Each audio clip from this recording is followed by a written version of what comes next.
Abantu barabaye novuga yuko ari ubunebwe kuko umwuga w'ubutayeri ni umwuga woroshe cyane iyo ugiyemo ubishaka cyane umuntu nkunda kwambika neza ni musitanteri w'Inyanzarake musitanteri w'intara wa komine yacu ya Nyanzarake uwo ari mu bantu ba mbere b'abategetsi nkunda kugirira neza ni kwambika neza uyu mwuga cyane papa wanje yarashona ego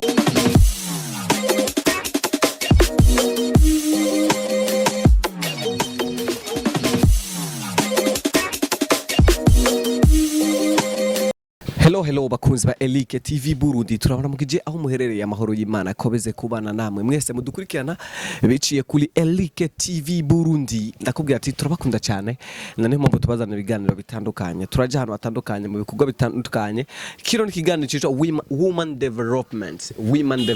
development ni tuganana n'abakenyezi tukaganana n'abamama tukaganana n'abigemeka tukaganana n'abantu batandukanye maze bakatubwira ikintu kijanye bijye n'umwuga wabo bakatubwira ingene biteza imbere n'akazi basanzwe bakora no munsi turi kumwe n'umwe mu ndovuga ati singe yavita mu Gifaransa mugabo mu Kirundi ni abashonyi b'impuzu turi muri atelier haro tuza kuyaga nabo maze atubwire byinshi reka tume kaze na karibu maze atwidondore yambu mahoro cyane turanezerewe kubona ukuntu mwatwakiriye hano kazi wanyu karibu kandi turabona muri abatayeri ndagitoye n'utayeri umutayeri mu kazi k'ubutayeri ukamaze ikingo kingana gute amazemo imyaka myinshi imyaka kingana gute muri mu bihumbi 2005 ndumutayeri ikiringo kirekire mbe ni kiki cyatumye utangura kuba umufundi ashona impuzu narakunze uyu mwuga cyane papa wanje yarashona ego ndaba ikuntu akora bikanyohera gose ego nanje nahisemo kumva no gukurikira umwuga wa papa wanje sawa umwuga wo gushona no umwuga uvuze ati ufisemo uburambe ufisemo ikiringo kirekire burya biramaze gushika ukigisha abandi bantu muri uno mwuga binje muri uno mwuga ego ndafise abamaze gusohora ego kugira ngo wigishe umuntu asabwa guwa akwije ibiki n'ibiki umuntu iyo yifuje kwiga gushona hari ibintu umubwira ategerezwa kurondera ego ayafise uburyo ararondera imashine akaza ayifise n'umukasi n'imetero n'ikaye ego ibyo ategerezwa kuba bifise iyo adafise uburyo naho araza afise ikaye n'imetero ugaca umuha imashine kugira ko gushona imbere ko tuza ngaha batubwiye ko muri babitumwako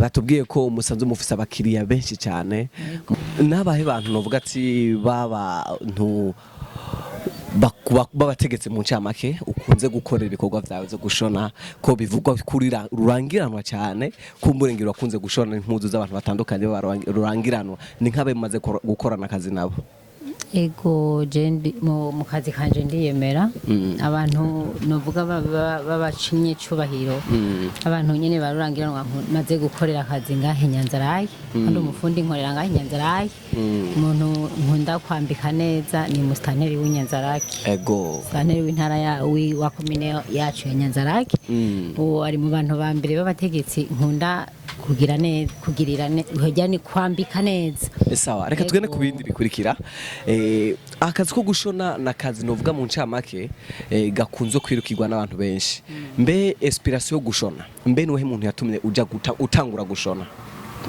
umuntu yatumye wiga gushona impano yo gushona wayikuye he nayikuye ku muvyeyi wanje papa wanje ari umutayeri gose ego niwe yandaze uwo mwuga sawa mbe ni yahe nyungu umaze kunguka mu kazi kawe ko gushona inyungu umaze kubona muri uyu mwuga no kuntejeje imbere uratuma mbayeho neza kandi ndafise ibyo maze kugushikako naraguze ikibanza parcelle nongera ndayubaka kamaro narose muri aka kazi ka hama nihe project ntumbero ufise niwe mugambo ufise muri kano kazi kawe umugambi ufise nuko kwaguka nkagera kure nkagira atelier ikuze nkarondera nk'abakozi nkoresha mu bikorwa byawe biramaze gushika ukaja gukora muri atelier y'umuntu muri yateye umuntu nkigisha abanyeshuri ndafise abanyeshuri maze gusohora ndafise abantu ndafite abantu bashobora kuvuga ati iyi mpuzu yatunaniye nkaba umuntu wa mbere baza kurondera nkabereka iyo modeli iba yagoranye. Sawa sawa. Muri mu kazi kawe hari abantu usanga bagorana, mbe intambamyi ukunze guhura nayo ni yahe? Intambamyi nkunze guhura nayo n'abamama, abantu b'abamama n'abantu bagoye cyane. Urashobora kumushonera impuzu ugasanga impuzu arayansi. Ego. Cyo ni ikibazo dukunda guhura naco mu kazi kacu. Ego. Hama nijya hari umuntu ashobora kubegwa, nijya ari umuntu adashobora kubegwa. Biva bitandukanye n'ukuntu abantu baremwe. Ego. Abantu hariho umuntu atabegwa n'impuzu ushobora kumushonera impuzu kandi ukabona ko yatotse ariko ntabegwe. Abantu nk'abo barahari. N'ubundi naho wamushonera ibintu bisanzwe ugasanga yatotse cyane. Okay. mu bikorwa vyawe vya misi yose urashona, mbe ntakaye kandi kazi usanzwe ukora nyuma yo gushona? Nyuma yo gushona ndafasha abantu batishoboye. Ego. Gufasha abantu batishoboye naho mubikora gute? Iyo ndakunda gushika ku bantu bafise ibibazo nkabafasha. Ego. N'umunsi Nyanzarake muri province Makamba hari abatayere benshi cyane. Nice kintu woba uzi usumba abandi batayere hano muri komine? Ikintu mvuga yuko no sumba abandi batayeri n'ubufundi bwanje mfise, hari abandi bantu abandi bafundi nasanze atabwo bafite. Sawa sawa. Mbe mu kwigisha kwawe novuga ati no kwiga warize gushona urabimenya, no mu kwigisha kwawe mbe niwe mufundi umuntu umaze kwigisha munyuma ukabona ko ariko araza ashaka kukwegereza cyangwa barahari ngahe Nyanzarake bamaze guhinduka amaze kubona ndabafite. Mu muryango wanyu nibiyangahe basanzwe bashone? Mu muryango wacu tuvuka turabana turiho turi 8 nka twese turashona, ariko abantu babikurikiranye cyane n'abantu babiri, ariko bose nta muntu aza gushonesha ikiraka handi. Abo bandi basigaye barashobora kuvyikorera. Atire mu muryango wanyu mwahejeje kuzirika nta bandi bagenda gushonesha hanze? Twese turashona kabisa. Ego n'umuga twakuye twose mwibere. Sawa sawa. Reka tugende tuyage kuri ibi navyo.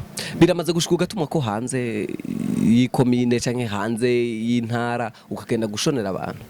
Oya, narigeze gusa kuja mu mahanga, narakoreye akazi ko kubutayeri rwose. Sawa sawa. Reka twe kuri iki naco. Hari abantu benshi basanzwe batinya umwuga wo gushona, bavuga ati n'umwuga ugoye, n'umwuga nubwo wiga mu ncamake utohavura uwo menya vyoroshe, nakaye kamo watera? Ahubwo abo bantu barabaye novuga yuko ari ubunebwe, kuko umwuga w'ubutayeri n'umwuga woroshe cyane. Iyo ugiyemwo ubishaka cyane ubikunze, amezi 3 uba umaze kumenya akazi. Ego, amezi 6 umuntu aca gusohora. Urumva ko ari ibintu byoroshe cyane. Watubwiye ko umaze imyaka ingahe ushona? Natanguye gushona mu 2005 niho natanguye kuba umufundi. Bavuga legendary ati urayimaze mu imyaka n'uburambe byinshi cyane. Ndumufundi kabisa, abimenyeye abizi. Ego, honanira bikeyi. Hari imishono kunanira kuba mama? Ntabwo ndabyibaza. Ntuwuzi nuko ubaho? Nta modeli nimwe mbona yo hava ingora ku mpuzu z'abamama. Ego. Impuzu wambara wewe ubwawe ni uzishonera cyangwa urashonesha? Oya, nta muntu yonshonera impuzu. Ukaca wipima gute? Ukaca wipima gute? Ntegerezwa kubanza ibipimo by'iwanje. Nkayishonera nkayambara. Ntegerezwa kwishonera kugira ngo uwundi muntu azombona avuga ati iyo modeli ndayishimye. Okay, imashine ziri ubwoko bwinshi, ariko turabona imashine yawe iri imbere yawe hamwe ni iri hano biratandukanye.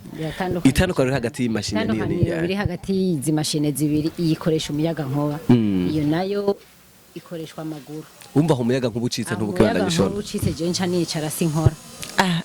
Nkora mu gihe mvuga ati impuzu irihuta cyane, umuntu arayikeneye gose, mugabo atari ivyo nca nicara nkarindira umuyaga nkuba. Sawa sawa. Iyo niyo bayitwa borodero cyane ni koronero? Oya, ni mashine isanzwe, ishoni bisanzwe gusa niko yari izimvye. Igurwa amafaranga ayo mashine? Irashobora umuntu ashobora kwironka mu miliyoni 2.5. Miliyoni 2.5? Numva ko wababa imoto? Numva ko wababa amafaranga y'imoto? Nawe ko ibintu naho gutuma umwana. Sasa reka tubandanye. aho inyanzarake nuwahe mufundi ubona mu bumenyi musa n'abababana? Umufundi novuga dusa n'ababana no mufundi bemera cyane ngaho yitwa Ngeso. Umusaza we ndavyibaza. Urabona tuyashonye kabisa nawe yiwe nawe nyene iramenyekana cyane. Ego.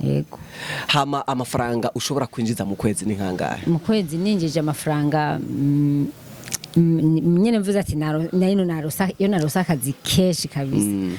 Sishobora kubura ibihumbi 250. Reka tuvuge baravuga ko bafunda arababeshi. Kuri we bivuga kwiki?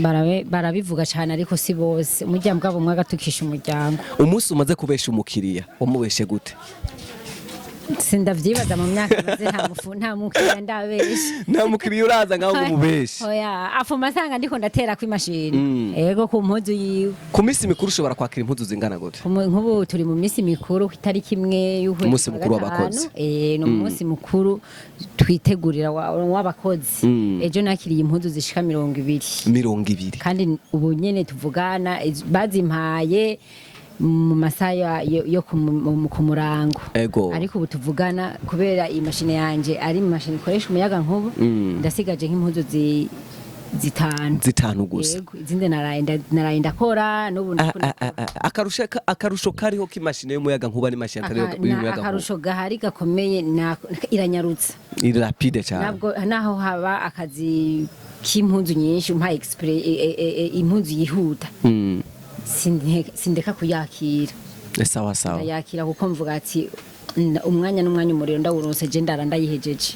Ati mwitwa banda kazi nakanje? Nitwa Niyonsenga Silvana. Nesha umfasha gutanga adresse yawe hajya nimero ya telefone kugira ngo umuntu ari kuturaba. Nukuvuga je ndi umufundi ndiyemera cyane mu kazi kanje. Nkorera ngaho Inyanzarake kuri centre. Nkaba nitwa Niyonsenga Silvana. Ndi mama afise umwana umwe. Ego nkorera ngaho Inyanzarake unkenera ufise ikibazo c'impuzu yamunaniye gukora canka avuga ati uyu mumama uyu mufundi no mwegera akamfasha. Nimero yanje ni 67 amajana 740 amajana 685. Aho umuntu wese arashobora kundonka no kuri WhatsApp niyo nyene. Sawa. Iyo abakunzi ba Elike Burundi TV novuga ati kwigano cyacu gisa nikirangiriye hano ndakutumira ukana subscribe nawo nimba utarakana subscribe hama share commentaire yawe turakeneye umunsi tumbe ikigano ningere wacakiriye. Turabakunda cyane ya Jechi Budichi Budengamya Masima from City from South mbere ya kamera behind the camera say my cameraman akuzana memaje meze neza cyane ati turabakunda ciao.